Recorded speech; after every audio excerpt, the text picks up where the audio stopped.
नमस्कार, स्वागत है आपका। मैं हूं आपके साथ शैलेंद्र चौहान। आप देख रहे हैं हमारा खास प्रोग्राम हेल्थ कॉन्फ्रेंस, जिसमें बात होगी सेहत की, बात होगी कोरोना से बचाव की और बात होगी कोरोना महामारी से निपटने की।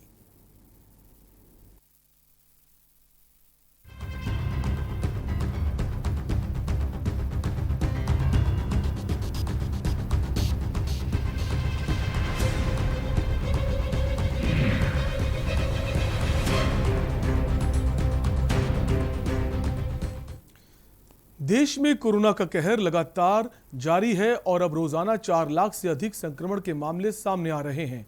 वहीं मौतों का बढ़ता आंकड़ा भी एक चिंता का विषय बना हुआ है। बढ़ते मामलों के बीच कई अस्पतालों में बेड्स, ऑक्सीजन जैसी जरूरी चीजों की भारी किल्लत है। साथ ही कोरोना संक्रमण के लगातार बढ़ते मामलों से लोग काफी डरे हुए हैं। आपको बता दें कि किसी को थोड़ा सा बुखार या फिर जुकाम होता है, वो लोग तुरंत अस्पतालों का रुख कर लेते हैं। ऐसे में इस कार्यक्रम के जरिए हमारी कोशिश है कि हम अपने दर्शकों को वे उपाय, वे नुस्खे बताएं, साथ ही साथ आप क्या सावधानी बरतें जिससे कि आप कोरोना संक्रमण से दूर रहें और स्वस्थ रहें। इसके लिए हमारे साथ हमारे डॉक्टर्स का पैनल है, जिससे आपको घर बैठे आपकी समस्याओं का समाधान मिल सके। चलिए कार्यक्रम की शुरुआत करते हैं। हमारे साथ डॉक्टर से पैनल जुड़ेगा और आज हम बात करेंगे होम आइसोलेशन के दौरान आप कौन सी सावधानी बरतें, क्या उपचार करें जैसे आप सुरक्षित रह पाएँ। क्योंकि लगातार जिस तरह से हालात हैं, हॉस्पिटल में बेड्स नहीं हैं, लोग परेशान हैं, तो ज़्यादातर जो संख्या है लोगों की वो होम आइसोलेशन में लोग हैं और अपने आप को सुरक्षित रखने का प्रयास कर रहे हैं। हालांकि सरकार की तरफ से कोशिश की जा रही है।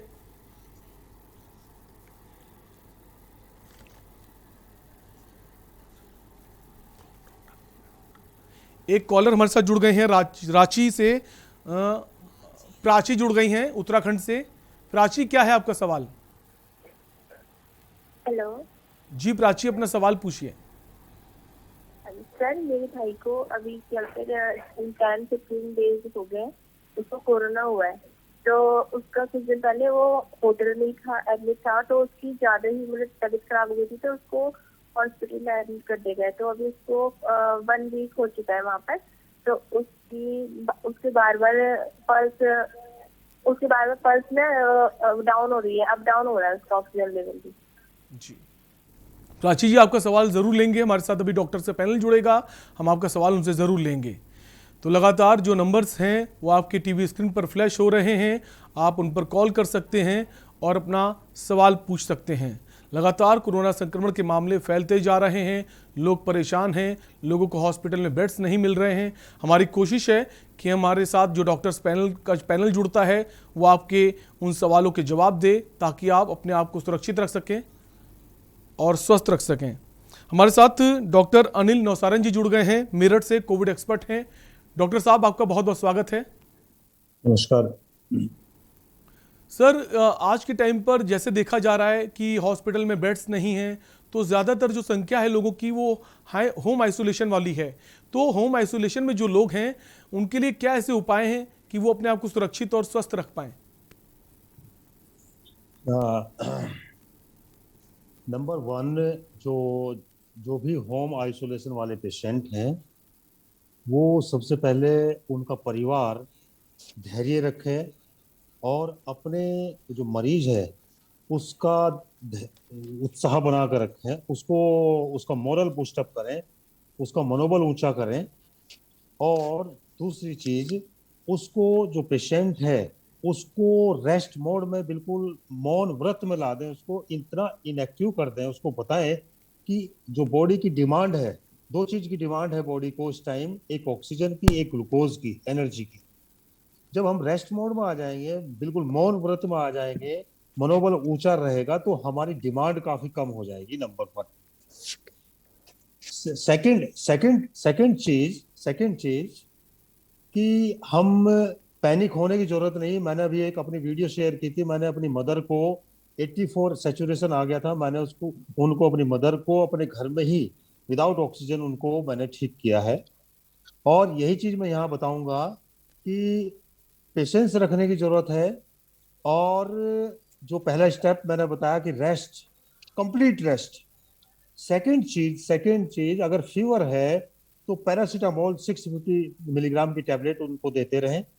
थर्ड चीज, दिन भर में कम से कम 5 से 6 लीटर ग्लूकोज वाटर पिलाएं अपने मरीज को, क्योंकि पानी की कमी से हीमो कंसंट्रेशन होता है। हीमो कंसंट्रेशन की वजह से ब्लड का फ्लो कम होता है। ब्लड का फ्लो कम होने से डायरेक्ट ऑक्सीजन की सप्लाई कम होती है। दूसरा, उसकी क्लॉट बनने की टेंडेंसी बनती है, जैसा कि इस बीमारी के अंदर लंग्स के अंदर छोटे छोटे क्लॉट्स बनते हैं, जिसकी वजह से ऑक्सीजन की सप्लाई डिक्रीज करती है। तीसरी चीज मैं आप बताऊंगा जो मैंने देखा बहुत अच्छा, कि पेशेंट को हर 2 घंटे करवट बदलते रहना चाहिए। उसके बाद पेशेंट को दिन में 3-4 बार, स्पेशली दोपहर में 3 बार तो कम से कम छाती के आगे और पीछे विक्स विक्स लगाएं। और दो की थ्रोम्बस नहीं बनने देती। 5 दिन जैसे अगर तो बुखार स्टार्ट होता है, इसका दवाई लेनी स्टार्ट कर दें। कैप्सूल आता है डेबिगेट्रॉन करके 110 मिलीग्राम का, डेबिलेक्सा के नाम से। दूसरा एक इकोस्प्रिन और रोस्टेटिन नाम की दवाई है, इन दोनों के मिश्रण को कर दे चालू। और ठंडी चीजों को फ्रेज करें। मैं समझता हूं कि ये कुछ सेफ्टी मेजर ले जाएंगे। और दूसरा, उसको आइसोलेट कर दें बिल्कुल, और मास्क का यूज करें, फैमिली वाले वो भी यूज करें। तो मैं समझता हूं कि इस प्रोसेस से आप ना हॉस्पिटलाइज होंगे और घर में ही पेशेंट ठीक हो जाएगा। हमारे साथ डॉक्टर अशंक एरन भी जुड़ गए हैं। डॉक्टर साहब, आपका भी बहुत बहुत स्वागत है। डॉक्टर साहब, अब लगातार ये भी देखा जा रहा है कि जो लोग घर पर हैं अब वो भी मास्क का उपयोग करने लगे हैं। कितना जरूरी है अब ये? जी बिल्कुल, जो आपका सवाल है ये बहुत पर्टिनेंट है। और अब आईसीएमआर ने भी ये गाइडलाइंस दी हैं और ये बहुत जरूरी है कि घर पे रहते हुए भी सब लोग मास्क पहने। इसका मेन कारण ये है कि घर में कोई ना कोई तो बाहर जा ही रहा है, एक एक व्यक्ति, भले ही पूरा का पूरा परिवार ना जा रहा हो, और वो जाने अनजाने कितना भी प्रिकॉशन ले कभी भी कांटेक्ट में आ सकता है किसी कोरोना पॉजिटिव मरीज के, क्योंकि अब बहुत ज्यादा इसकी प्रेवलेंस बढ़ गई है। तो वो लौट के आके बाकी परिवार के मेंबर्स को ये ना दे, इसके लिए जरूरी है कि घर में भी सब लोग जो हैं, खासकर बुजुर्ग और जो बाकी लोग घर के अंदर रहते हैं, वो थोड़ा सा मास्क का प्रयोग करो घर के अंदर रहते हुए भी, ज्यादा से ज्यादा टाइम जितना वो कर सकते हैं खाने पीने के अलावा। अदर देन की जो लोग बिल्कुल घर में रेस्ट्रिक्टेड है, जब वो एक दूसरे के साथ एक कमरे में है तो बात अलग है, लेकिन सब परिवार जब साथ में बैठा है तो मास्क का प्रयोग करें और जो खिड़कियां हैं उनको खोलें जिससे वेंटिलेशन अच्छा रहे और वायरस का एक जगह ठहराव ना रहे, और सर्कुलेशन अच्छा होने के कारण वो वायरस हवा में ना रहे और बाहर निकलता रहे। या फिर एग्जॉस्ट हो किसी कमरे में तो एग्जॉस्ट का प्रयोग करें। तो ये तो अब करना ही पड़ेगा कुछ दिन। अभी हमारा शायद ग्राफ अब डिक्रीजिंग ट्रेंड पे है, कुछ दिनों में जब तक इसका प्रेवलेंस कम नहीं होता फिर से हमें ये करना पड़ेगा। जी, हमारे साथ एक कॉलर है प्राची उत्तराखंड से। प्राची, डॉक्टर्स जुड़ गए हमारे साथ, आप अपना सवाल फिर से कर सकती हैं। हेलो जी प्राची, आप अपना सवाल कीजिए।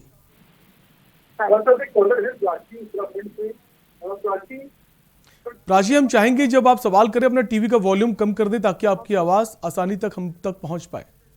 Okay sir, okay. Hello sir, जैसे जो आइसोलेट हैं घर में, उनको क्या करना चाहिए? अभी डॉक्टर अनिल ने यही बताया था, हम फिर से डॉक्टर साहब के पास आएंगे। डॉक्टर अनिल सर की वापस सवाल यही कि होम आइसोलेशन में जो हैं उनको क्या करना चाहिए? नंबर 1, वो जो आइसोलेशन में है, जैसे कि अभी डॉक्टर साहब ने भी बताया है कि वेंटिलेटेड रूम के अंदर जो जितनी भी मौन अवस्था हो सकती है, पेशेंट अपनी डिमांड बॉडी की डिक्रीज कर दे नेचुरल तरीके से। वो साइलेंट मोड में हो जाए, ना वो बात करे ना फोन के ऊपर बात करे, बिल्कुल एकदम साइलेंट।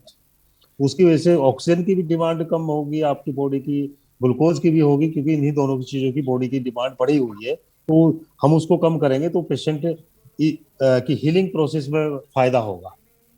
और जैसा कि मैंने बताया कि जितने भी वायरल फीवर हैं, ये बिल्कुल एक चीज है कि एनर्जी की जरूरत पड़ती है और फ्लूइड की बहुत जरूरत पड़ती है जिसमें हाई ग्रेड फीवर हो।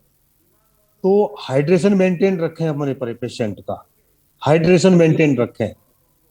और सेकंड चीज जो मैं देख रहा हूं कोई नेगेटिव बातें ना करें घर में, कोई खबर ना करें कि वहां पे इस तरह का कैजुअलिटी हो गई है, अस्पतालों में ऐसी, कोई भी इस तरह की घर में चर्चा ना करें बिल्कुल भी।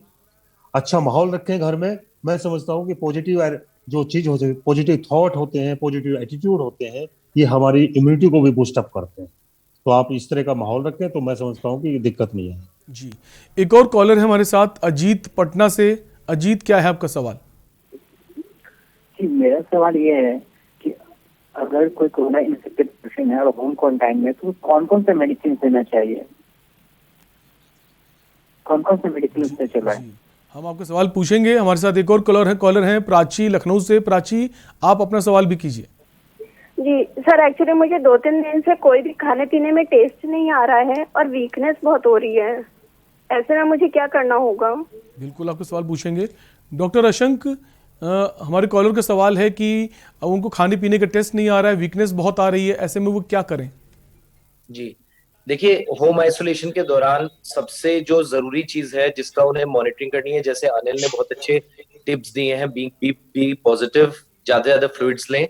आपको अपना बुखार मॉनिटर करना है थर्मोमीटर से। अगर आपका 5 दिन के अंदर अंदर बुखार चला जाता है तो it is a very positive sign. 5 दिन के बाद आपको बुखार आता है तो it is not a good sign. और आपको अपना ऑक्सीजन मॉनिटर करना है। और हाई ग्रेड फीवर आता है 102 103 से ज्यादा, वो भी एक खराब बात है। जहां तक बात है स्मेल और टेस्ट की, ये बहुत कॉमन लक्षण है कोरोना के। वीकनेस आना ये भी एक कॉमन लक्षण है। इनसे हमें कोई भी घबराने की जरूरत नहीं है।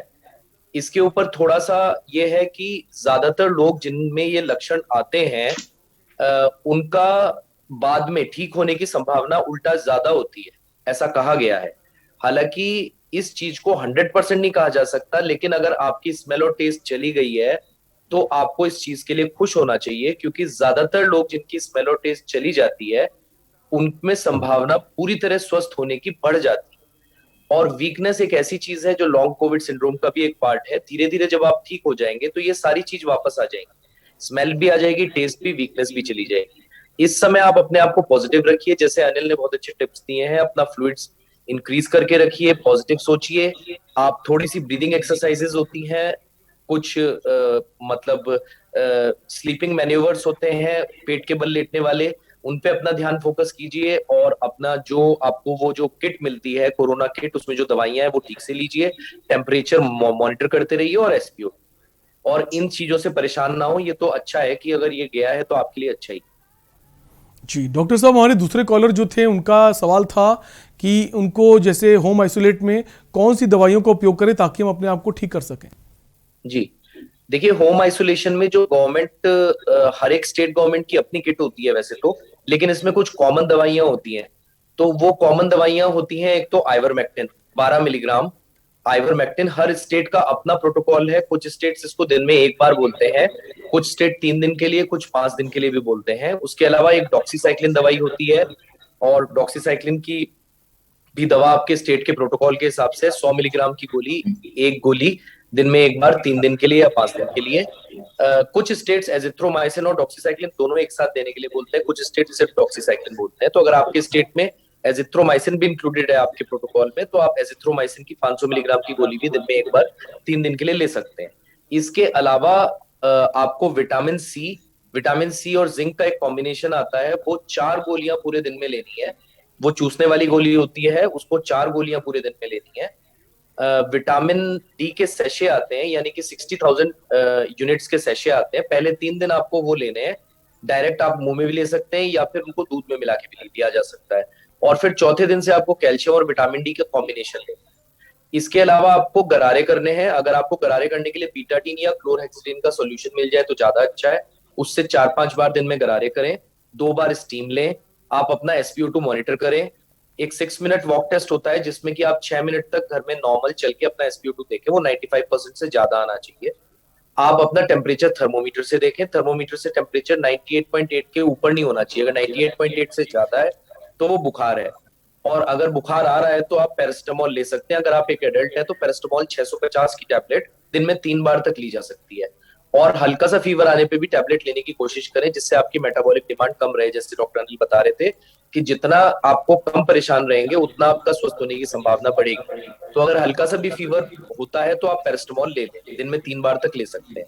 ये तो जो गवर्नमेंट ने प्रोटोकॉल बनाया है उसमें है। इसके अलावा वैसे कुछ गवर्नमेंट्स ने, जैसे उत्तराखंड गवर्नमेंट में अब ब्यूटीकॉट इनहेलर होता है। ब्यूटीकॉट एक दवा है, उसका एक इनहेलर आता है और उसका एक स्पेसर होता है। तो उसके बहुत अच्छे रिजल्ट्स हैं। वो कोविड निमोनिया को थोड़ा सा डिले करता है और जल्दी हील करता है। तो वो 200 माइक्रोग्राम का एक स्प्रे आता है, जैसे इनहेलर होता है जो अस्थमा में लिया जाता है। तो उसको स्पेसर के साथ आप 4 स्प्रे सुबह और 4 शाम, यानी कि हमें पूरी 800 माइक्रोग्राम की डोज सुबह और 800 माइक्रोग्राम की डोज शाम को लेनी है। और अगर वो स्पेसर इनहेलर की तरह ना मिले, वो नेबुलाइजर की तरह भी मिल सकता है आपको, और वो रोटा कैप की तरह भी मिल सकता है। 3 तरह के आते हैं। तो ब्यूटीकॉट नाम आप नोट कर लीजिए।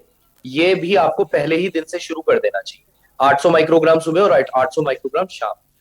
और एक दवा जो कि जनरली प्रोटोकॉल्स में इंक्लूडेड नहीं है, लेकिन अगर आपको हाई ग्रेड फीवर आ रहा है तो आप डॉक्टर से कंसल्ट करके उसको लिया जा सकता है। वो दवा है फेविफ्लू, यानी कि फेविपिराविर। तो इसको डॉक्टर के निर्देश के अंडर ही लें, और अगर आपको हाई ग्रेड फीवर आ रहा है तभी लें, या आपके साथ कोई कोमॉर्बिडिटी है, या आप थोड़ा 45 साल से ज्यादा है, तो डॉक्टर की कंसल्टेशन में ये दवा भी ली जा सकती है। इसको 1800 मिलीग्राम सुबह, 1800 मिलीग्राम शाम को लेना होता है पहले दिन, और उसके बाद दूसरे दिन से 800 मिलीग्राम सुबह, 800 मिलीग्राम शाम। जी। एम्स के निदेशक डॉक्टर रणदीप गुलेरिया ने भी कुछ कहा है, आइए आपको उनको भी सुना देते हैं। तो अगर हम देखें तो सीटी स्कैन आजकल बहुत ज़्यादा लोग करा रहे हैं, और ये सोचते हैं कि जब भी उनकी कोविड पॉजिटिव रिपोर्ट आई तो एकदम सीटी करा लें। सबसे मैं पहले ये कहना चाहूँगा कि शुरू में सीटी कराने का कोई फ़ायदा नहीं है। माइल्ड जो आपको अगर इन्फेक्शन है, माइल्ड कोविड है, तो सीटी से कोई फ़ायदा नहीं है। सीटी में कुछ पैचेस आएंगे। कई स्टडीज़ हुई हैं। एक स्टडी हुई है जिन्होंने एसिम्प्टोमेटिक लोगों में सीटी देखा, और ये पाया कि 30 से 40% एसिम्प्टोमेटिक लोग जिनको कोई लक्षण नहीं है, सिर्फ उनका कोविड पॉजिटिव है, उनके सीटी में भी कुछ पैचेस आते हैं और वो अपने आप बिना ट्रीटमेंट के ख़त्म हो जाते हैं। तो इसलिए सीटी कराने का कोई फ़ायदा नहीं है, स्पेशली अगर आपको माइल्ड इलनेस है, आप होम आइसोलेशन पे हो और आपकी सैचुरेशन ठीक है और कोई ऐसे कोई लक्षण नहीं है। दूसरा, इसका नुकसान समझने की ज़रूरत है। अगर हम एक सीटी कराते हैं, it is equivalent to almost 300 to 400 chest X-rays. आपने एक सीटी कराया तो आप ये समझ लें कि आपने अपने 300 एक्सरे करा लिए चेस्ट के। और ये भी डेटा है, IAEA का भी, इंटरनेशनल एटॉमिक एनर्जी कमीशन का भी डेटा है, जो रेडिएशन प्रोटेक्शन इन मेडिसिन की बात करते हैं, कि बार बार स्पेशली यंगर एज ग्रुप में सीटी कराने से risk of cancer in later life increases. तो आप अपने आप को नुकसान ही ज़्यादा करा रहे हैं जब उसकी ज़रूरत नहीं है, क्योंकि आप अपने आप को रेडिएशन एक्सपोजर कर रहे हैं और उससे बाद में कैंसर होने का चांस बढ़ सकता है। इसलिए मैं यही कहूँगा कि अगर आपको कोई सिम्टम नहीं है, माइल्ड डिजीज़ है और सैचुरेशन ठीक है, तो प्लीज़ सीटी ना कराएं। सीटी तभी कराने की ज़रूरत पड़ती है अगर आपको मॉडरेट इलनेस है और आप हॉस्पिटल में एडमिट हो रहे हैं, और अगर डाउट हो तो पहले चेस्ट एक्सरे कराना चाहिए, उसके बाद ही सीटी स्कैन कराएं। दूसरा है बायोमार्कर्स। बायोमार्कर्स का मतलब कि आजकल लोग कोविड पॉजिटिव हुआ तो ब्लड टेस्ट कई करा लेते हैं। अपना CRP देख लेते हैं, ब्लड CBC देख लेते हैं, डी डाइमर देख लेते हैं, LDH देख लेते हैं, फेरेटिन देख लेते हैं। फिर से मैं यही कहना चाहूँगा कि अगर आपको माइल्ड इलनेस है, होम आइसोलेशन पे हैं, अगर आपकी सैचुरेशन ठीक है और कोई और लक्षण नहीं है, बुखार भी ज़्यादा नहीं है, तो इन सारे बायोमार्कर्स का करने का कोई फ़ायदा नहीं है। इससे पैनिक रिएक्शन ही ज़्यादा होगा। ये सारे बायोमार्कर्स एक्यूट फेज रिएक्टेंट है, मतलब अगर आपके बॉडी में कभी भी इन्फ्लेमेशन होगी तो ये बढ़ेंगे। अगर आपको फिंसी हुई, कोई जख्म हुआ, दांत में इन्फेक्शन हुआ, तो भी ये सब बायोमार्कर्स बढ़ेंगे, क्योंकि एक बॉडी का इन्फ्लेमेटरी रिस्पॉन्स है। तो इससे ये नहीं पता चलता कि आपकी बीमारी जो है वो बढ़ गई है। लोग ये घबरा जाते हैं कि मेरा CRP बढ़ गया इसलिए अब मुझे स्टीरॉयड शुरू कर लेना चाहिए, और उससे ज़्यादा नुकसान हो जाता है। तो इसलिए मैं यही फिर से कहना चाहूँगा कि चाहे वो बायोमार्कर्स हों, चाहे CT स्कैन हो, माइल्ड केसेस में उसकी कोई इंडिकेशन नहीं है।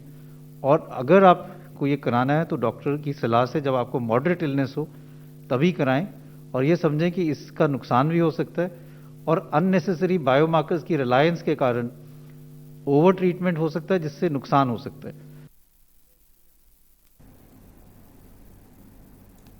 तो आप रणदीप गुलेरिया को सुन रहे थे। दिल्ली एम्स के डायरेक्टर हैं, निदेशक हैं। उनका कहना है कि सबसे घबराने की ज़रूरत नहीं है, पहले आप चेस्ट एक्सरे कराएं, उसके बाद एचटीसी करा सकते हैं। तमाम सारी जानकारी उन्होंने दी। हम वापस बढ़ेंगे, अपने डॉक्टर्स के पास आएंगे, उनसे जानेंगे। एक कॉलर हमारे साथ जुड़ गए हैं, अभिषेक बेगूसराय से। अभिषेक, क्या है आपका सवाल? नमस्कार सर जी। मेरा प्रश्न ये है कि जैसे कि हमारे पिताजी का कोविड-19 का सिम्टम्स हुआ था, ठीक है ना, और मैं भी उनके साथ ही रहता हूँ हर हमेशा। तो मैं दोनों जाके चेक करवाया, तो एक ही बाइक पे गया तो एक पॉजिटिव पाए गए और मैं नेगेटिव पाया गया। तो ऐसा क्यों होता है? हर वक्त साथ रहने वाला व्यक्ति एक नेगेटिव एक पॉजिटिव, जब ये संक्रमण से फैलता है तो उस हिसाब से हमको भी होना चाहिए। जी, आपका सवाल बिल्कुल लेंगे। डॉक्टर अनिल, इनका कहना है कि इनके पिताजी को कोविड हुआ था, लेकिन जब इन्होंने अपनी टेस्ट कराए तो ये नेगेटिव आए। ऐसा क्यों होता है? जब साथ में हमें तो वे पॉजिटिव क्यों नहीं हुए? ऐसा है कि हर हर इंडिविजुअल की अपनी इम्यूनिटी लेवल होता है, और हर इंडिविजुअल का ऐसा नहीं है कि जो बॉडी की उसकी रिएक्शन होती है इन्फेक्शन के अगेंस्ट, हर इंडिविजुअल की डिफर करती है। ऐसा नहीं कि एक सेम इन्फेक्शन एक के अंदर बहुत ज़्यादा रिएक्शन करेगा, एक के अंदर माइल्ड करेगा, एक के अंदर मॉडरेट करेगा, एक को बिल्कुल भी नहीं करेगा। ये डिपेंड करता है। तो इसलिए कोई वरी करने की जरूरत नहीं है। कोई ऐसा हार्ड एंड फास्ट रूल नहीं कि अगर मैं उसके पास रहा हूँ, एक पॉजिटिव हो गया तो दूसरा नहीं हुआ है। बिल्कुल होता है ऐसा, ये डिपेंड करता है उसकी उनकी इम्यूनिटी के ऊपर। तो इसलिए कोई इसमें घबराने वाली बात नहीं है। अच्छी बात है, आपकी बॉडी के ऊपर रिएक्शन नहीं हुआ, आपकी इम्यूनिटी अच्छी है। जी, एक और कॉलर है हमारे साथ, अजीत पटना से। अजीत, अपना सवाल कीजिए।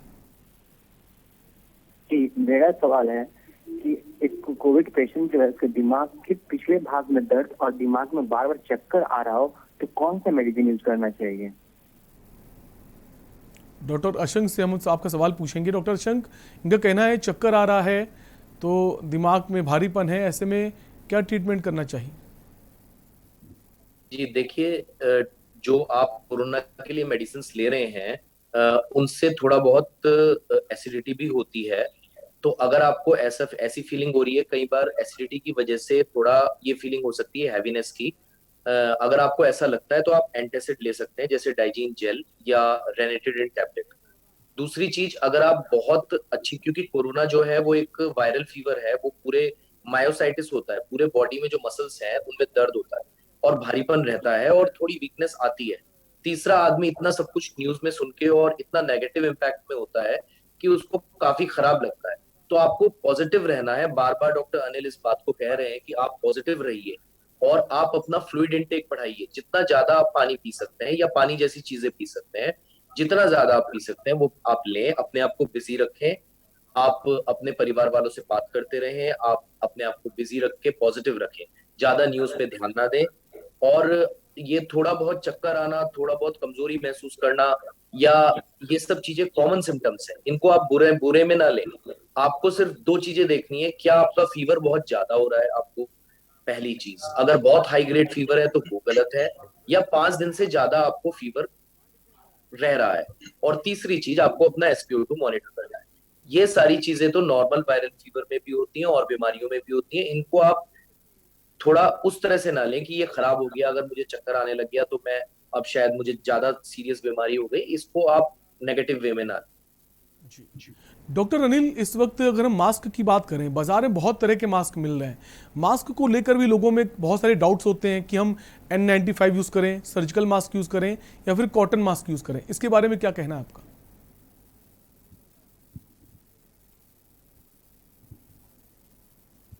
डॉक्टर अनिल, क्या आप हमें सुन पा रहे हैं? हेलो, मेरे से पूछा है? जी सर। हाँ हाँ हाँ, देखिए ऐसा है, मैं इसकी पिछले 1 साल से ही, जब से कोरोना आया था, तो मैं एक चीज़ की वकालत ये कर रहा हूँ। ठीक है, मार्केट के अंदर बहुत सारी वैरायटी के मास्क चल रहे हैं। आप अपने घर के जो सिंपल जो कॉटन के भी है, आप अपने नोज को प्रॉपर उससे कवर रखें। जैसे अंगोछा है, गांव के लोग हैं, कहाँ से इतने बियर करेंगे, कहाँ से ये सब चीजें करेंगे? ये भी उतना ही प्रोटेक्टिव है। आप इसको, अब आपने कि जो मार्केट से महंगे महंगे मास्क हैं, आप दिन भर लगाए घूम रहे हैं, कई दिन लगाए घूम रहे हैं, ना उसको वॉश कर सकते हैं, ना कुछ कर सकते हैं, ना अफोर्ड कर सकती है हमारे कंट्री की 90% पॉपुलेशन। तो उनके लिए बेस्ट ये है कि कॉटन के मास्क बनवा लें, मार्केट में बहुत मिल रहे हैं। उनको एक दिन यूज करें, वॉश करें, धूप में डालें, अगले दिन उसको यूज करें, बिल्कुल जैसे हैंकी की तरीके से। तो बिल्कुल जरूरत नहीं है कॉस्टली जो मार्केट में मास्क चल रहे हैं। 100% प्रोटेक्टिव है ये। जी जी जी। एक और दर्शक हैं हमारे साथ, सुनीता लखनऊ से। सुनीता, क्या सवाल है आपका? हमारी बिटिया को भूख नहीं लग रही, पेट में दर्द है, वो ऑक्सीजन जो है वो कभी 97 ना कभी 90 तक चली जा रही है। आप अपना सवाल फिर से रिपीट कीजिए। हमारी बिटिया को ऑक्सीजन जो है वो 97 भी होती है, कभी 90 तक चली जा रही है, और भूख नहीं लग रही है, पेट में हल्का कभी दर्द है, भूख नहीं लगती है। जी डॉक्टर अनिल, इनका सवाल है कि इनकी जो बेटी है उनकी जो ऑक्सीजन लेवल है 97 होता है, फिर कभी 90 हो जाता है। एज क्या है बेटी की? सुनीता जी, आपकी बेटी की एज क्या है? 23 जी 23 सर, 23। सिम्टम फीवर तो नहीं है, कफ तो नहीं है? सुनीता जी, क्या आप सुन पा रही हैं? हाँ, सुन पा रही हूँ। हाँ, तो आपकी बेटी को कफ और सिम्टम्स तो नहीं है, फीवर कफ? और कोई दिक्कत नहीं, तो भूख नहीं लग रही है और पेट में हल्का दर्द है, ऑक्सीजन 90 तक चली जाती है। अच्छा डॉक्टर साहब, भूख नहीं लग रही है, पेट में दर्द रहता है, ऑक्सीजन लेवल 97 होता है, कभी 90 हो जाता है।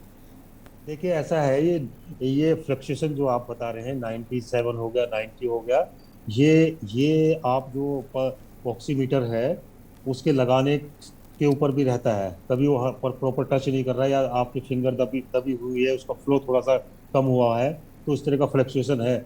ये बीमारी में ऐसा नहीं होता है कि कभी 90 एकदम 97 हो गया है। और यंग पेशेंट है, 23 ओल्ड है, कोई ऐसी दिक्कत नहीं है। और रही बात ये पेट के दर्द की जो समस्या है, या इसके लिए हो सकता है उसको कोई मेंस्ट्रुअल साइकिल की तो प्रॉब्लम नहीं, कि फीमेल है, यंग लड़की है, तो ये सारी चीज़ें अपने लोकल उसको कंसल्ट कर ले तो ज़्यादा अच्छा रहेगा। क्योंकि ऐसे कई चीज़ें होती हैं पेट के दर्द की, एकदम ऐसा तो नहीं बताया जा सकता है। जी बेटर रहेगा कि अपने लोकल जो फीमेल डॉक्टर हो उनसे बात कर लें, कुछ मेंस्ट्रुअल प्रॉब्लम तो नहीं है, जी अगर फीवर नहीं है और सब चीज़ें नहीं है। जी डॉक्टर साहब, एक ब्रेक के लिए रुकेंगे, आप दोनों ही हमारे साथ बने रहिए। एक छोटे से ब्रेक के लिए रुकेंगे, फौरन हाजिर होंगे। आप देखते रहिए हेल्थ कॉन्फ्रेंस।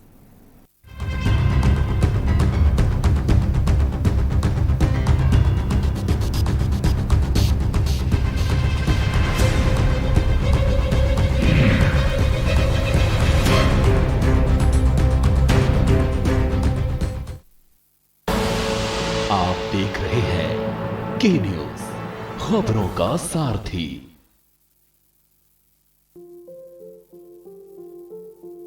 कोविड-19 के बढ़ते संक्रमण को लेकर ऑक्सीजन के बारे में विभिन्न प्रकार की भ्रांतियां हमारे समाज में फैली हुई हैं।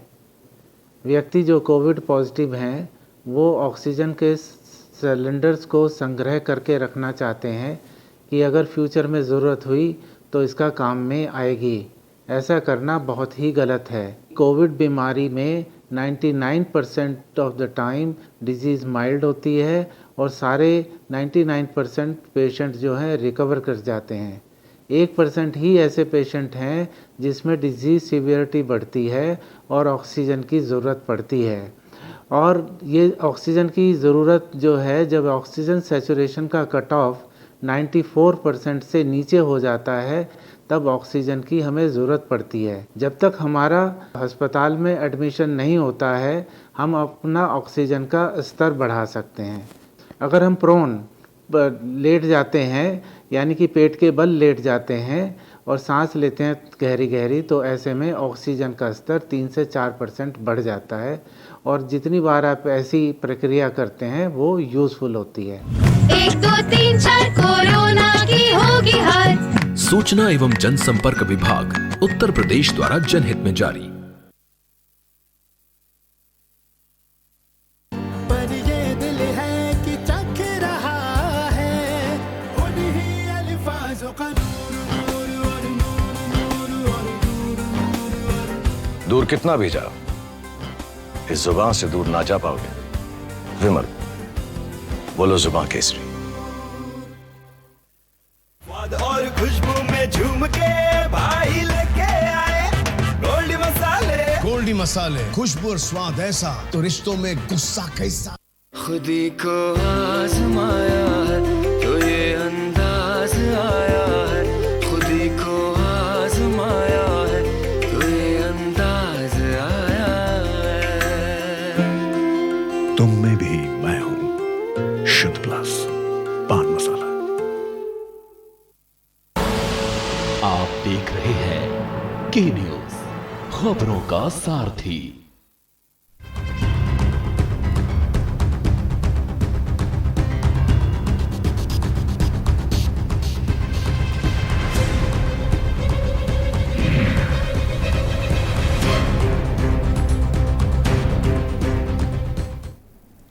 ब्रेक के बाद आपका स्वागत है। आप देख रहे हैं हेल्थ कॉन्फ्रेंस, जहां हम बात कर रहे हैं कोरोना से बचाव की, कोरोना से कैसे हम दूर रहें, कैसे अपने आप को स्वस्थ रखें। हम वापस अपने डॉक्टर्स के पास आएंगे। डॉक्टर अनिल, आपसे हमारा सवाल ये है, ब्रेक से पहले आप चर्चा कर रहे थे मास्क को लेकर। आपने कहा कि अगर आप मास्क नहीं ले सकते, आप अंगोछा, कॉटन का कोई कपड़ा या फिर रुमाल यूज़ कर सकते हैं, लेकिन यूपी सरकार ने तो कहा हुआ है अगर अंगोछा, रुमाल अगर आप यूज़ करते हैं तो आपके ऊपर जुर्माना है 1000 रुपये का। अब देखिए, अगर आप मैं कहूं कि अब सरकार की बात है, सरकार पिछले 1 साल से, इस सरकार की वजह से ही आज हमारा ये प्रदेश इस जगह पहुंचा है, उसकी पॉलिसीज की इस तरीके से पहुंची है कि आज अनकंट्रोल हो गई है हमारी ये कोरोना की। मैं गवर्नमेंट की कोई भी जो भी ये चीज अगर कर रहे हैं, गलत कर रहे हैं, मैं उस आदमी की बात करना चाहता हूँ, गरीब आदमी की बात करना चाहता हूँ, जो कि 200 रुपये 300 रुपये रोज कमाता है, वो कैसे और उसके परिवार में 4-5 लोग हैं, वो कैसे अपना प्रोटेक्शन करेगा। उसके पास अंगोछा है, उसके पास एक कॉटन का एक कपड़ा है, तो ये कहीं ना कहीं कुछ इसके पीछे मुझे लॉजिक समझ में नहीं आया आज तक। और एज ए डॉक्टर मैं सरकार से भी पूछना चाहता हूँ कि मुझे इसे लॉजिक समझाए कि अगर आप इस तरह का अत्याचार करेंगे, इस तरह के बाउंडेशन करेंगे, तो मुझे ऐसा लगता है कि आप ये चाह रहे हैं कि ये इस कंट्री के अंदर जो लोग हैं वो गरीब रहें, उनकी ऐसे ही दुर्दशा हो। तो मुझे समझ में नहीं आ रहा है गवर्नमेंट को जिस चीज पे काम करना चाहिए था उस पे काम नहीं कर रही है। आज वैक्सीनेशन पे पूरा जोर लगा रखा है। वैक्सीनेशन एक लॉन्ग टर्म प्रोग्राम है किसी डिजीज को रोकने के लिए, इसको पोस्टपोन कर देना चाहिए था। इस टाइम जरूरत पड़ रही है। मैं देख रहा हूँ मेरे मेरठ शहर के अंदर लड़ाई झगड़े हो रहे हैं, डॉक्टरों के साथ मारपीट हो रही है, और ना वो ऑक्सीजन प्रोवाइड कर रही है, ना बेड प्रोवाइड कर रही है, ना कोई दूसरी लॉ एंड ऑर्डर प्रोवाइड कर रही है। अपनी जिम्मेदारियों से भाग के गलत सलत तरीके की चीजें लोगों के ऊपर थोप रही है, इसलिए ये अनकंट्रोल हो रखी है चीजें। बिल्कुल। आप as a health expert, covid expert होकर अगर कोई बात कह रहे हैं तो उसको जरूर समझना चाहिए सरकार को। हम चाहें सरकार उस पर ध्यान दे और जिस तरह से जुर्माना लगाया गया अंगोछे और रुमाल पर, उसको हटाए। डॉक्टर साहब, एक सवाल और भी है कि जैसे बहुत सारे लोग घर पे जो कॉटन के मास्क यूज करते हैं, आजकल देखा गया है ट्रिपल लेयर, डबल लेयर के मास्क बनाए जा रहे हैं, तो डबल मास्क, ट्रिपल मास्क के पीछे क्या लॉजिक है? ये तो देखिए ऐसा है कि हेलो जी सर, जितनी लेयरिंग होगी वो उतना बेटर होगा। बेसिकली जो जितनी भी लेयरिंग है, ये उतना ही आपको, जितना भी फाइन पार्टिकल है उसकी रीच आपके, क्योंकि नोज के थ्रू एंटर कर रहा है वायरस, तो उतना ये सेफर है। जितना वो कम लेयर होगी उतने उसके चांसेस ज्यादा होंगे आपके एंट्री करने के। सिंपल लॉजिक है इसमें, और बहुत बड़ी लॉजिक की बात नहीं। एक कॉलर है हमारे साथ, वसीम बिहार से। वसीम, अपना सवाल कीजिए। नमस्कार सर, मैंने 2 अप्रैल को पहला डोज लिया था वैक्सीन का। अब कब लेंगे? 6 हफ्ता बाद या 28 दिन बाद? बिल्कुल डॉक्टर असंक, इनका सवाल है कि इन्होंने 2 अप्रैल को पहला डोज लिया था वैक्सीन का, अगला डोज जो है वो कब लें? देखिए, जो गवर्नमेंट का प्रोटोकॉल है वो 2 तरह के वैक्सीन है, कोविशील्ड और एक कोवैक्सीन। तो आपके एरिया में कौन सा वैक्सीन लगा था? अगर वो कोविशील्ड था तो गवर्नमेंट का प्रोटोकॉल है कि 6 से 8 हफ्ते के बीच में उसकी आपको सेकेंड डोज लेनी चाहिए। और कोवैक्सीन का जहां तक मुझे याद है 1 महीना है शायद। तो ये आपको अगली डेट वो डाल के भी देते हैं, जो उन्होंने डेट डाली है आपको उसी पे लेना है। कोविशील्ड में वो 6 हफ्ते से 8 हफ्ते के बीच की डेट होती है, और कोवैक्सीन में जहां तक मुझे याद है, शायद क्योंकि कोवैक्सीन हमारे एरिया में अभी शुरू नहीं हुई है, तो कोवैक्सीन का जो है वो 1 महीना है जहां तक। जी, एक और कॉलर है हमारे साथ, अनिल लखनऊ से। अनिल, क्या है आपका सवाल? अनिल, क्या आप हमें सुन पा रहे हैं? अनिल से शायद हमारे संपर्क टूट गया है। एक और कॉलर है सूरज झांसी से। सूरज, अपना सवाल कीजिए। जी सर, मुझे सर ये जानकारी चाहिए है कि 22 तारीख को मेरी मम्मी जी ने वैक्सीन लगवाया था, पहला डोज। और सर वो अभी उनको 10 दिन तक कोई वीकनेस नहीं आई है, लेकिन उनको अब वीकनेस आ रही है, बीपी लो हो रहा है। तो ये वैक्सीन लगने के बाद होता है या फिर ये उनको वैसे ही फील हो रहा है? डॉक्टर अनिल, इनका सवाल है, इन्होंने वैक्सीन लगवाई थी कुछ दिन पहले, 10 दिन हो गए, अब इनको वीकनेस महसूस हो रही, तो या ये वैक्सीन की वजह से है फिर आमतौर पर? देखिए इसको वैक्सीन को लगे हुए 10 दिन हो गए हैं, तो उसकी जो रिएक्शन वाला जो टाइम है जिसमें वो थोड़ी रिएक्शन होती है, वो लगने के 2-4 दिन के बाद तो होती है, लेकिन 10 दिन गुजर चुके हैं। कहीं ना कहीं इनको साइकोलॉजिकल है, दूसरा इनको एनर्जी लेवल इन्होंने जो इनटेक है वो कहीं ना कहीं कंप्रोमाइज है इनकी, उस वैक्सीन से कोई इसका लेना देना नहीं है। जी डॉक्टर साहब, एक चीज ये भी देखी गई, बहुत सारे लोग घर से भी नहीं निकल रहे हैं, पूरी तरह से अपने आप को सुरक्षित रख रहे हैं घर पर कि बाहर ना जाएं, फिर भी उनके भी सिम्टम्स जो हैं वो कोरोना के आ रहे हैं, पॉजिटिव आ रहे हैं। देखिए ऐसा है कि ठीक, ये अच्छी प्रैक्टिस है कि कम से कम बाहर निकला जाए, तभी बचा जाएगा। जैसे अभी डॉक्टर साहब ने भी कहा था कि कोई ना कोई थोड़ी देर के लिए गया, उसके साथ में कोई कहीं ना कहीं एक्सपोजर हो गया है, तो बिल्कुल तो ऐसा नहीं हो सकता कि बिल्कुल कमरे के अंदर बंद हो गए, किसी से कोई कम्युनिकेशन नहीं, किसी से मिलना जुलना, कहीं ना कहीं तो जाना ही पड़ रहा है, सब्जी लेने के लिए, दूध लेने के लिए, कोई ना कोई ऐसा इस तरह का चीज हो रही है। तो बेटर यही है कि हमारा मिनिमम एक्सपोजर हो, मिनिमम घर से बाहर निकला जाए, और फिर वही चीजें हैं, कुछ प्रिकॉशनरी चीजें हैं कि जो इम्यूनिटी बूस्टर के लिए काम करती है अपने घर के अंदर, जो मैंने महसूस किया है, जो मैं अपनी भी प्रैक्टिस कर रहा हूँ 1 साल से, कि आप अपने घर के अंदर एक हेल्दी एटमॉस्फेयर क्रिएट करें, जो एक लाइवली मूड में रहें।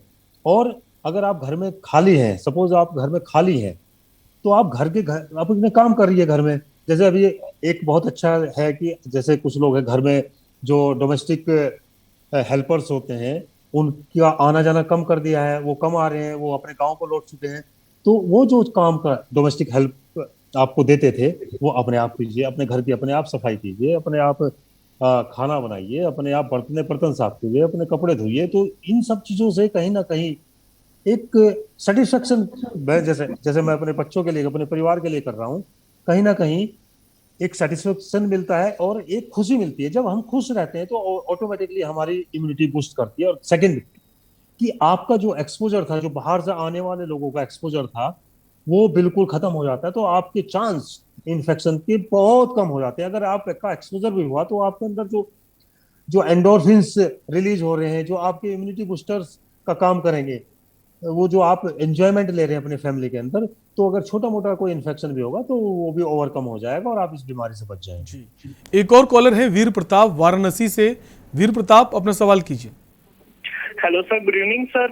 मेरा सवाल ये था कि अराउंड 20 डेज बिफोर मैंने चेक कराया था अपना ब्लड, तो मुझे टाइफाइड आया था, क्योंकि मुझे सर्दी जुकाम और फीवर, लाइट फीवर आ रहा था सर। उसके बाद मैंने दवा ली, 4-5 दिन के बाद मेरा टेस्ट एंड स्मेल लॉस हो गया था।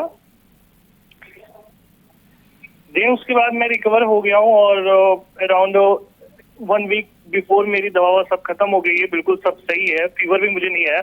देन सर मुझे अब आगे क्या करना चाहिए?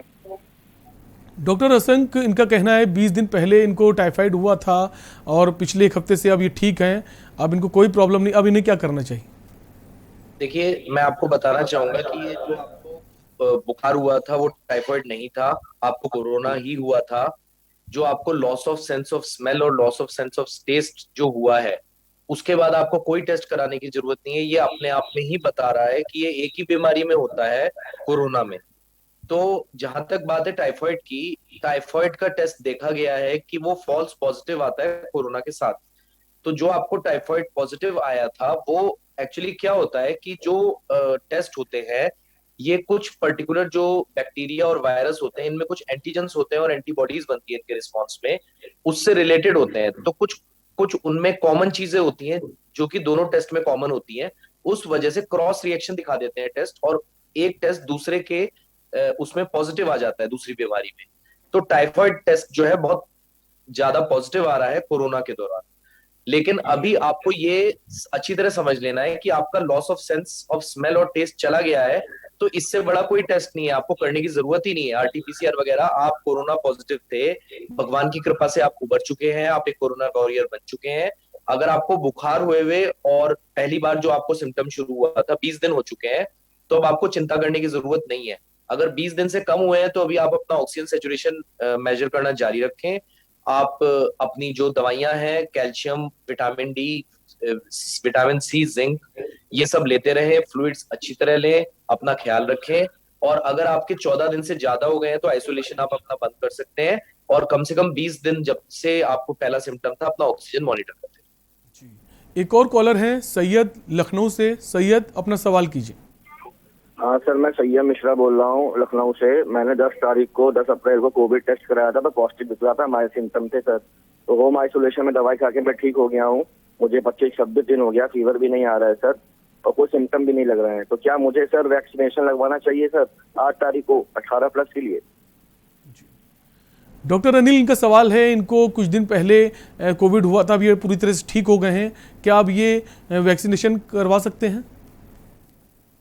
देखिए अभी इन्होंने पहली डोज ली है क्या? नहीं सर, इन्होंने डोज नहीं ली है। अभी नहीं ली है। अभी इनको जब ये सिम्टम फ्री हो जाए उसके 14 डेज के बाद, वैसे तो इनको नेचुरल ही एक जो इन्फेक्शन हुआ है उसी से ही अब इनकी इम्यूनिटी डेवलप हो गई है। और ये अगर अपना वैक्सीनेशन कराना चाहेंगे तो अभी कम से कम इनको 28 दिन के अंतराल के बाद ये कराएं। जी, एक और कॉलर है राजकुमार आगरा से। राजकुमार, क्या है आपका सवाल? हेलो जी राजकुमार, अपना सवाल कीजिए। सर, मेरे बेटे 23 साल का है, उसको 2 दिन से खांसी है, बुखार भी आ रहा है। क्या हमको कोरोना की जांच करानी चाहिए? क्या हम घर पर कर सकते हैं? बिल्कुल डॉक्टर अनिल, इनका सवाल है, इनका बेटा है, 2 दिन से खांसी आ रही, बुखार है, क्या कोरोना ये घर पर रहकर उसको ठीक कर सकते हैं? हेलो, इनके घर में किसी को कोविड तो नहीं है? राजकुमार जी, आपके घर में किसी को कोविड तो नहीं है? नहीं, घर में नहीं है। मुझे थोड़ा सा ऐसा हुआ था, मैं क्वारंटाइन हुआ था, तो मैं तो ठीक हूँ फिलहाल 1 महीने से। जी डॉक्टर साहब, इनको कोविड हुआ था, इनके पिताजी को, लेकिन अब वो पूरी तरह से ठीक हैं। कितने टाइम पहले हुआ था? राजकुमार जी, कितने समय पहले आपको हुआ था? अक्टूबर की बात है ये। अक्टूबर की बात है सर। कोई चीज, वैसे भी बच्चा है 3 साल का, अच्छी इम्यूनिटी रहती है, कोई ऐसा वो नहीं है।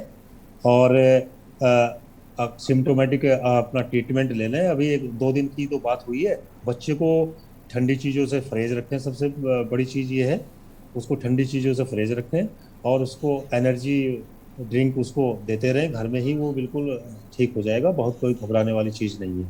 अगर ये सिम्टम परसिस्ट करते हैं तो 4-5 दिन और करते हैं तो लोकल किसी पीडियाट्रिशियन को एक बार दिखा के उस मेडिकेशन कराना है। जी, एक और कॉलर है हमारे साथ, डीजी भागलपुर से। डीजी, अपना सवाल कीजिए। हेलो सर, मेरे पापा को 15 अप्रैल के दिन कोरोना हुआ था और उनका टेस्ट पॉजिटिव आया हुआ था और उनको आइसोलेशन पीरियड में रखा गया था। अब उनका निगेटिव आ गया है, तो अब क्या कर सकते हैं सर उसके लिए? डॉक्टर अशंक, इनके पिताजी कोविड हुआ था 15 दिन पहले, अब ये टेस्ट निगेटिव आ गया है, अब आगे क्या करें? देखिए, अगर कोरोना होने के बाद 14 दिन गुजर चुके हैं तो उसके बाद टेस्ट कराने की दोबारा जरूरत नहीं होती। आपने करा लिया है, वो नेगेटिव आ गया, ये और भी अच्छी बात है, लेकिन उसको कराने की जरूरत नहीं थी। अगर आप पूरी तरह स्वस्थ हो चुके हैं तो अब आप अपना आइसोलेशन खत्म कर सकते हैं, आप फिर से अपने काम पे लौट सकते हैं और अब आप चिंता मुक्त हो सकते हैं। बस आप अपना थोड़ा लॉन्ग टर्म ब्रीदिंग एक्सरसाइजेज होती हैं, रिहेबिलिटेशन में थोड़ा सा आपको योगा और जो पहले से आप vitamin D, vitamin C, zinc वगैरह ले रहे थे वो लेते रहिए। फ्लूइड्स का इंटेक अपना जारी रखिए ज्यादा से ज्यादा और पॉजिटिव रहिए। अब आप अपने काम पे लौट सकते जी। डॉक्टर अशंक, एक सवाल ये भी है कि विटामिन डी को लेकर कि बहुत लोग ये भी कह रहे हैं कि विटामिन डी को अपनी डाइट में अगर शामिल करते हैं तो कोरोना से आपका बचाव हो सकता है। देखिए, विटामिन डी के साथ ये है कि जो इंडियंस हैं, हम भारतीयों में विटामिन डी की ज्यादातर कमी होती है और विटामिन डी एक ऐसा विटामिन है जो हमारे इम्यूनिटी से रिलेटेड है।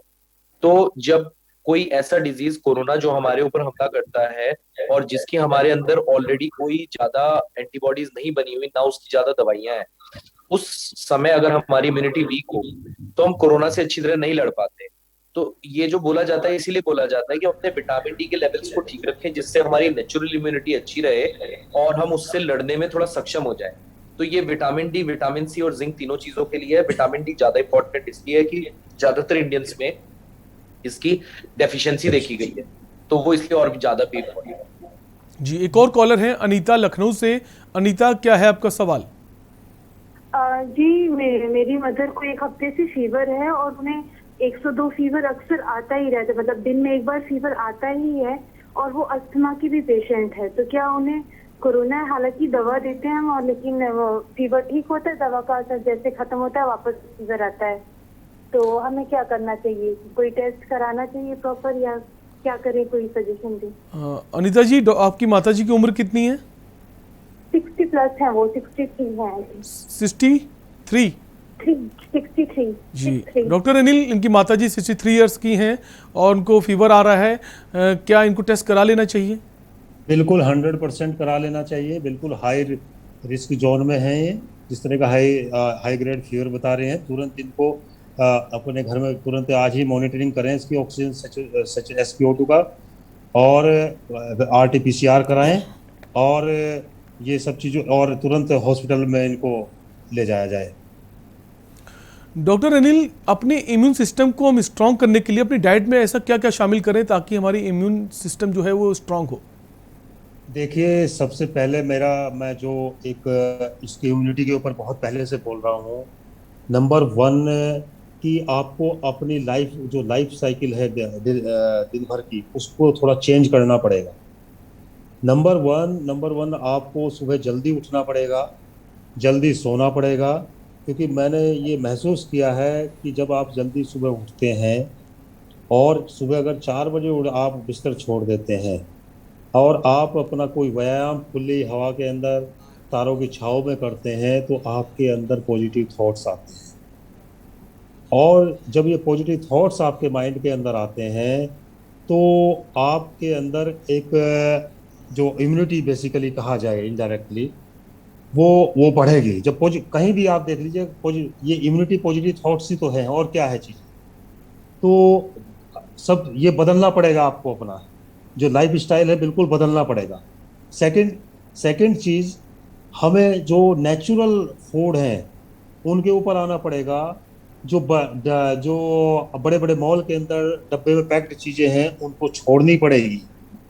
और दूसरा कि आपकी सराउंडिंग में जहां आप रह रहे हैं वहां नेचर ने आपको आपके वेदर के हिसाब से आपको आपके लिए फूड दिए हैं, आप उनका सेवन करिए। हम क्या कर रहे हैं, अपनी जो सराउंडिंग के हर सीजन में गॉड गिफ्टेड चीज़ें होती हैं जो कि आपके उस वेदर के लिए आपकी सप्लाई गॉड अपने आप करता है। जैसे कि इस टाइम आप देखें गर्मी बहुत पड़ती है, तो आप तरबूज है, खरबूजा है, खीरा है, ककड़ी है, और जैसे जूसी प्लम है, आड़ू है, ये इतनी मात्रा में ये चीज़ें, और ये मिनरल्स के सोर्स में है, एनर्जी के बहुत बड़े सोर्स हैं, वाटर के बड़े सोर्स हैं। तो मेरा ये कहना है कि नेचुरल सीजनल वेजिटेबल्स, फ्रूट्स का सेवन करें, अपनी दिनचर्या को चेंज करें, तो ऑटोमेटिकली ये सब चीज़ें आपकी ग्रेजुअल आपकी इम्यूनिटी स्ट्रॉन्ग होगी, आपका जो लाइफ एक्सपेक्टेंसी है अपने आप बढ़ेगी।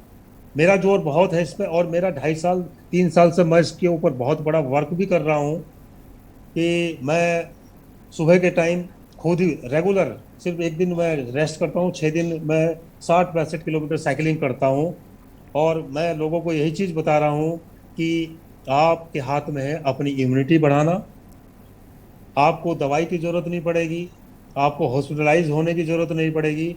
और यही चीज, जो पॉजिटिव थॉट्स जो हैं, यही यही आपका मनोबल बढ़ाते हैं।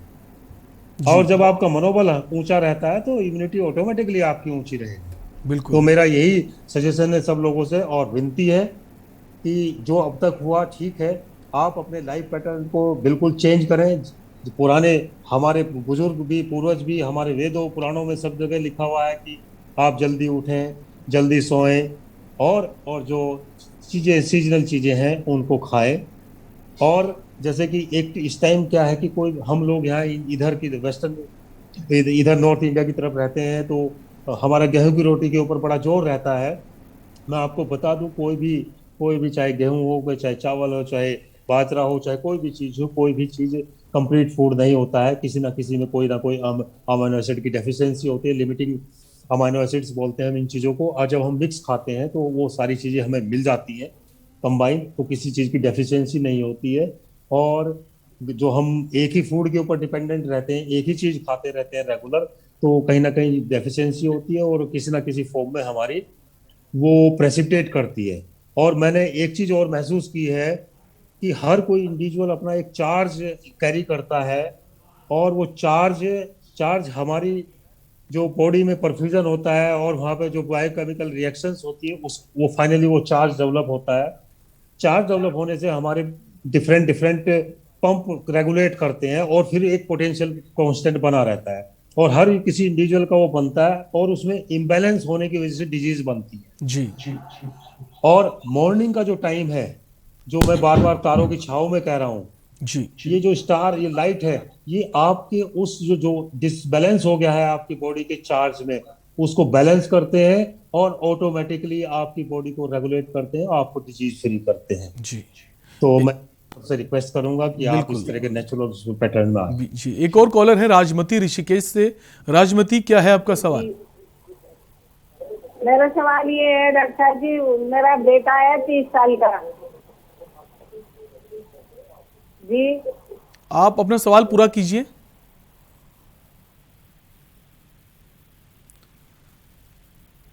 राजमती जी, क्या आपको हमारी आवाज आ रही है? जी जी आ रही है। हम चाहेंगे जब आप सवाल करें तो अपने टीवी का वॉल्यूम कम कर दें ताकि आपकी आवाज हमारे तक बेहतर तरह से पहुंच पाए। जी। हेलो जी, सवाल कीजिए अपना। जी, मेरा बेटा है 30 साल का, वो मंद बुद्धि है। पिछले साल भी लॉकडाउन में उसे बड़ी दिक्कत हुई थी और अभी भी ऐसे ही है। उसे दौरे की भी शिकायत है, कैसे देखभाल करूं इसकी? जी, डॉक्टर अनिल, इनका सवाल है, इनका बेटा 3 साल का है और उसे दौरे आते हैं और अब नॉर्मल है, ऐसे में उसकी केयर कैसे करें? 30 साल 3 साल 3 साल सर। 3 साल जी सर। अच्छा। देखिए, ऐसा है, इसके लिए तो इनको अभी अगर अभी दौरे पड़ रहे हैं तो किसी पीडियाट्रिशियन को एक बार क्लिनिकली वो देख लें, क्योंकि तब तक उसका फिजिकल एग्जामिनेशन नहीं होगा, तब तक उसको एस्टेब्लिश नहीं किया जाएगा कि दौरे किस तरह के पड़ रहे हैं, क्या उसका कारण है। ऐसे दौरा पड़ रहा क्या है, उसका इलाज बताना संभव नहीं है। पहले ये डायग्नोज किया जाए कि कारण क्या है। बिल्कुल। और उसमें क्या है कि अपने आसपास कहीं कोई भी एक पीडियाट्रिशियन हो, जाए कंसल्ट करें, वो उनको रूल आउट कर देंगे कि रीजन क्या है, और फिर ये अपना आराम से रहें, जो बताएं उसकी तरह फॉलो करें। बिल्कुल। बहुत बहुत शुक्रिया डॉक्टर अनिल, आप हमारे साथ जुड़े। डॉक्टर अशंक, आपका भी बहुत बहुत शुक्रिया। और आपको बता दें कि डॉक्टर साहब ने जो आपको सोल्यूशन दिए, हम मानेंगे कि इससे आपको ज़रूर फ़ायदा पहुंचेगा। एक बार दिल्ली एम्स के जो डायरेक्टर हैं रणदीप गुलेरिया, उन्होंने क्या कुछ कहा कोरोना को लेकर, आपको उनको सुना देते हैं। तो अगर हम देखें तो सीटी स्कैन आजकल बहुत ज़्यादा लोग करा रहे हैं और ये सोचते हैं कि जब भी उनकी कोविड पॉजिटिव रिपोर्ट आई तो एकदम सीटी करा लें। सबसे मैं पहले ये कहना चाहूँगा कि शुरू में सीटी कराने का कोई फ़ायदा नहीं है। माइल्ड जो आपको अगर इन्फेक्शन है, माइल्ड कोविड है, तो सीटी से कोई फ़ायदा नहीं है। सीटी में कुछ पैचेस आएंगे। कई स्टडीज़ हुई हैं, एक स्टडी हुई है जिन्होंने एसिम्प्टोमेटिक लोगों में सीटी देखा, और ये पाया कि 30 से 40% एसिम्टोमेटिक लोग जिनको कोई लक्षण नहीं है, सिर्फ उनका कोविड पॉजिटिव है, उनके सीटी में भी कुछ पैचेस आते हैं और वो अपने आप बिना ट्रीटमेंट के ख़त्म हो जाते हैं। तो इसलिए सीटी कराने का कोई फ़ायदा नहीं है, स्पेशली अगर आपको माइल्ड इलनेस है, आप होम आइसोलेशन पे हो और आपकी सैचुरेशन ठीक है और कोई ऐसे कोई लक्षण नहीं है। दूसरा, इसका नुकसान समझने की ज़रूरत है।